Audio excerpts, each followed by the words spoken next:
Hi guys, ഞാൻ എൻ്റെ ഒരു പേടി അല്ലെങ്കിൽ എൻ്റെ ഒരു സംശയം അത് ഹെൽത്ത് പ്രൊഫഷണൽസോടും സാധാരണക്കാരോടും ഷെയർ ചെയ്യാൻ വന്നതാണ്. ഞാനിങ്ങനെ ഒരു ചെറിയ ഹോം കെയർ ഏജൻസി ഉണ്ട്. ഞങ്ങൾ ഈ വീടുകളിൽ പോയി ഇപ്പോൾ റിക്വയർമെൻ്റ് അനുസരിച്ച് ഇഞ്ചക്ഷൻ, ഡ്രസ്സിങ്, കാറ്റഗറൈസേഷൻ ഇതൊക്കെ നമ്മൾ പോയി ചെയ്തു കൊടുക്കും. ചെറിയൊരു ഗ്രൂപ്പ് ഓഫ് പീപ്പിൾസ്, ഒരു 3 പേര് ചേർന്നൊരു സ്ഥാപനം. നമ്മളിങ്ങനെ വീടുകളിൽ പോകുമ്പോൾ ഈ ഇടയ്ക്ക് എൻ്റെ ഒരു ക്ലോസ് റിലേറ്റീവ് ഹാർട്ട് അറ്റാക്ക് വന്ന് മരിച്ചു. അപ്പോൾ നല്ലൊരു മനുഷ്യനായിരുന്നു, എല്ലാവർക്കും ഉപകാരിയായ, ഡയറ്റൊക്കെ നല്ല നോക്കുന്ന ഒരാളുമായിരുന്നു. വേറൊരു റിലേറ്റീവ് മെഡിക്കൽ ഫീൽഡിൽ വർക്ക് ചെയ്യുന്ന ഒരു 50 വയസ്സിനടുപ്പിച്ച് 50-52 വയസ്സ്, ഹാർട്ട് അറ്റാക്ക് വന്നു.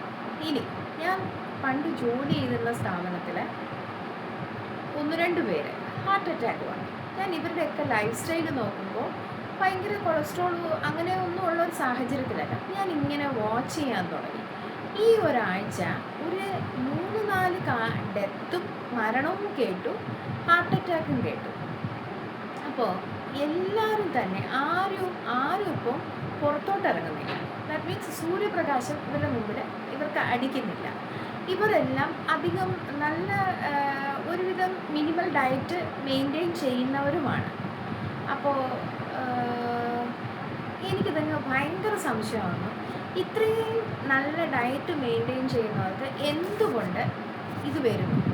അപ്പോൾ ഞാൻ ഒരിടത്ത് ഡ്രസ്സിങ്ങിന് പോയപ്പോൾ എനിക്കിങ്ങനെ ഡൗട്ട് തോന്നിയിട്ട് ഞാൻ ആ പേഷ്യൻറ്റിനോട് പറഞ്ഞു, നിങ്ങളൊന്ന് പോയി വൈറ്റമിൻ ഡി ഒന്ന് ചെക്ക് ചെയ്ത് റിസൾട്ട് കൊണ്ടുവന്നു. വളരെ ലോ ആയിരുന്നു. ഒരു 3 ഡേയ്സ് കഴിഞ്ഞ് പേഷ്യൻ്റ് ഡെത്തായി. അപ്പോൾ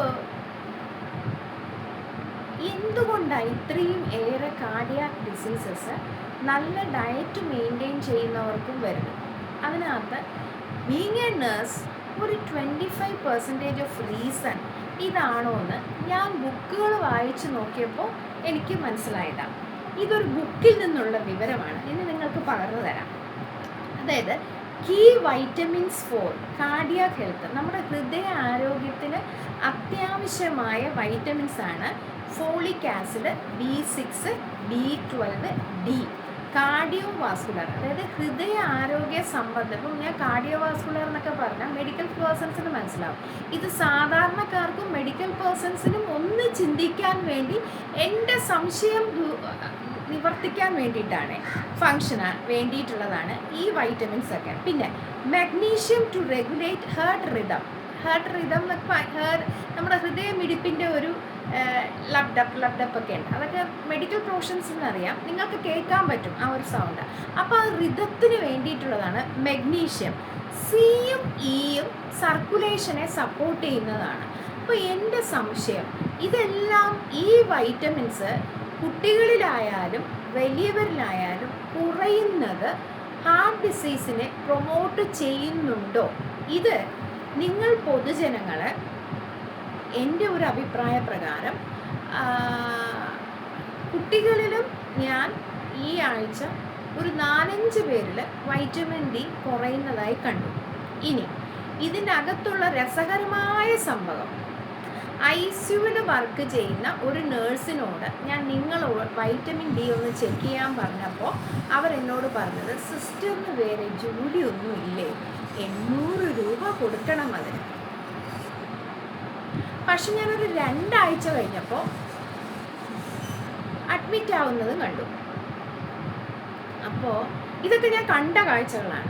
അപ്പോൾ ഇത് വെച്ചിട്ട് പൊതുജനത്തിൻ്റെ, ആശാ വർക്കേഴ്സ് ഉണ്ടല്ലോ എല്ലായിടത്തും, അപ്പോൾ അറ്റ്ലീസ്റ്റ് പബ്ലിക് ഹെൽത്ത് സെൻറ്റർ വഴിയെങ്കിലും ഒരു 40-50 വയസ്സെത്തുന്നവരെങ്കിലും ഈ വൈറ്റമിൻസ് ഒക്കെ ചെക്ക് ചെയ്ത് കറക്റ്റ് ചെയ്യേണ്ട ആവശ്യമുണ്ടോ? ഞാനൊരു നേഴ്സാണേ, നിങ്ങൾക്ക് ഇതിനെപ്പറ്റി ഡോക്ടേഴ്സിനോട് ചോദിക്കാം. എല്ലാ ഹോസ്പിറ്റലുകളിലും വൈറ്റമിൻസ് ചെക്ക് ചെയ്യാനുള്ള ഫെസിലിറ്റി ഒരുവിധം എല്ലാ ലാബുകളിലും ഉണ്ട്. പിന്നെ പബ്ലിക് ഹെൽത്ത് സെൻറ്ററിലുണ്ട്. ഇപ്പോൾ നമ്മുടെ ഐരാണിമുട്ടം, ആറ്റുകാൽ മറ്റേ ഹോമിയോ ഹോസ്പിറ്റലിൽ കുറഞ്ഞ പൈസയ്ക്ക് ഈ വൈറ്റമിൻ ഡി ഒക്കെ ചെയ്യുന്നുണ്ട്. അപ്പോൾ ഇതൊന്ന് ചെക്ക് ചെയ്ത് കറക്റ്റ് ചെയ്ത് ആൻജിയോപ്ലാസ്റ്റിയിലേക്കും ആൻജിയോഗ്രാമിലേക്കും ഒക്കെ പോകാതിരിക്കുന്നതല്ലേ നല്ലത്.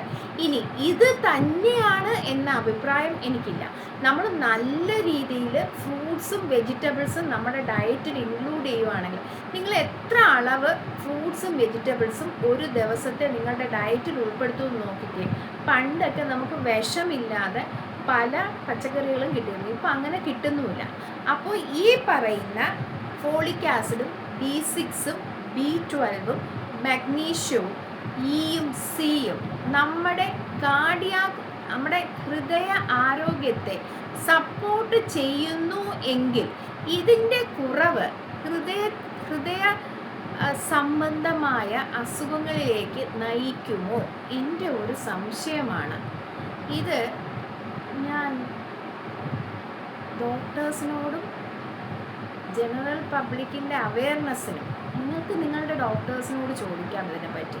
പ്രത്യേകിച്ച് ഡയബറ്റീസിന് ട്രീറ്റ്മെൻറ്റ് എടുക്കുന്നവർ ഈ പറയുന്ന ബി കോംപ്ലക്സ്, കുറച്ച് വൈറ്റമിൻസ് ഉണ്ട് ഈ ഡയബറ്റിക് പേഷ്യൻസ് എടുക്കേണ്ടത് മസ്റ്റായിട്ട്. എന്നോട് ആരും പറഞ്ഞു തന്നിട്ടില്ല കേട്ടോ, ഞാൻ ഇങ്ങനെ വായിച്ചറിഞ്ഞതാണ്. നമ്മൾ അങ്ങോട്ട് ചെല്ലുമ്പോൾ ആരും സജസ്റ്റ് ചെയ്ത് തരത്തൊന്നുമില്ല. ഒന്ന് ചോദിച്ച് ആ വൈറ്റമിൻസ് ഡയറ്റിൽ ഇൻക്ലൂഡ് ചെയ്യുന്നത് നല്ലതായിരിക്കും എന്ന് എനിക്ക് തോന്നുന്നു. നിങ്ങൾ എന്തു പറയുന്നു? നിങ്ങൾ ഡിസ്കസ് ചെയ്യും. ബൈ.